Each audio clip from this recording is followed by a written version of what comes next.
bounce rate, everyone's dropping off after that page on the user flow. They're not going to the form completion page or anything like that.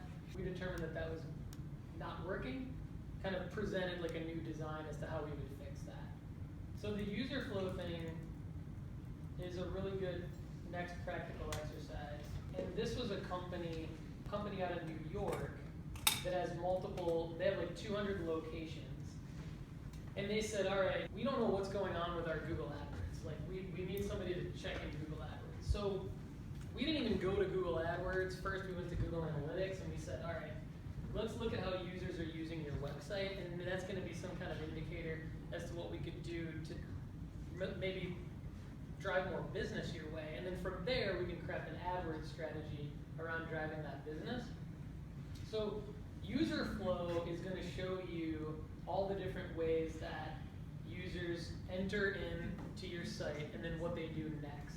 And it's going to filter it by the top 5 from each category. So the top 5 pages that they entered in on. So we found, I'll show you guys user flow in a minute, but we found that 53% of the traffic entered in through the home page.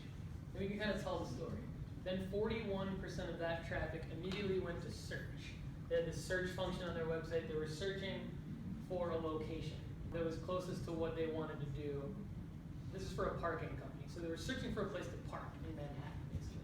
So then we found that when the user searched, 39% of users after they searched would go to a facilities page. The facilities page, they would then continuously go through. So see this screenshot?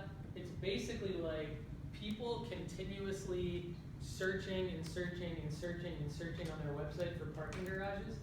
So when we saw this cycle, we were like, okay, people are staying on their site forever. What can we do to create a conversion? This was our number one takeaway, was we need to create a conversion on your website that's going to allow for people to find what they're looking for and for you to communicate with them instead of like just this endless search cycle with them just basically, clearly they're not getting what they want to be getting out of your website. So this was kind of, I scrolled you through kind of our process of getting there. But essentially, we looked at redesigning their facilities page that they were landing on to give them their parking options to click through to with the parking deals, with the pricing. But then when they would click any of the pricing, they would get a coupon to park, which was that was a non-negotiable for our client. Like they have to get a coupon to park. See this barcode in here? Just kind of keep that in your mind. Keep the barcode in your mind. And then after we basically built the we kind of reconfigured the website to where after the user clicks print this page, they get this message, thanks for parking with us, and now they're able to opt in to get more information about discounts. So 2 things here. We've created 2 different conversions off of that user flow analysis. We saw where is the best place in the flow to interrupt the user and say, now you need to do something that's relevant for you. So that was the parking coupon.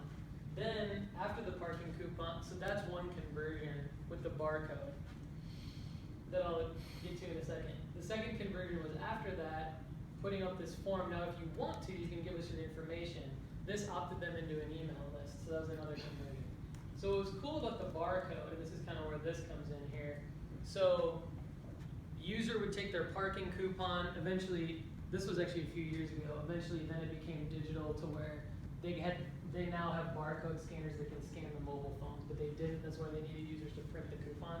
So the user would print the coupon, when they would scan it at the garage, we would have had a code in it from our Google AdWords campaign that would have then allowed us to have this report, which we can say, our Google AdWords campaign, when we bid on this keyword or this from this ad group or from this campaign, it generated you X amount of revenue. And so that was like a key win for us in terms of being able to provide return on investment data off of Google AdWords. So we went from like looking at Google Analytics in the user flow to being able to run a better AdWords campaign, have data for email marketing opt-ins, and be able to show ROI